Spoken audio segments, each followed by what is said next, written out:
ফ্যাসিস্টের পতন হয়েছে, কিন্তু পতন হওয়ার পরেও আমরা দেখতে পাচ্ছি রেলওয়ে একটা ষড়যন্ত্রকারী।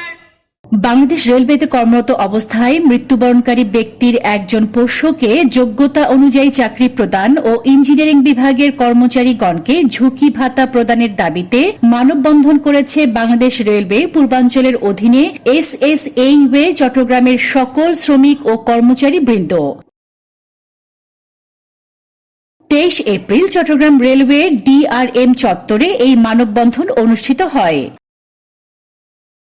মানববন্ধনে উপস্থিত ছিলেন কেন্দ্রীয় জাতীয়তাবাদী রেলওয়ে শ্রমিক ও কর্মচারী দলের সহ সভাপতি মনিরুল ইসলাম বাবু, সহ সম্পাদক মোহাম্মদ মুস্তাক আহমেদ, সাংগঠনিক সম্পাদক আবু বকর সিদ্দিক, ক্রীড়া সম্পাদক মোহাম্মদ নাদিম, বাংলাদেশ রেলওয়ে এমপ্লয়িজ লীগ কেন্দ্রীয় কমিটির দপ্তর সম্পাদক আসাদুল্লাহ শিশির, সহ প্রচার সম্পাদক খোরশেদ আলম পাটোয়ারি, জাতীয়তাবাদী রেলওয়ে শ্রমিক ও কর্মচারী দল চট্টগ্রাম ওপেন লাইন শাখার সভাপতি মোহাম্মদ ইমরুল চৌধুরী, 16 শহর শাখার সভাপতি মোহাম্মদ শাহিন আলম, সিজিডি শাখার সভাপতি নূর আলম বাবুল সহ আরো অনেকে।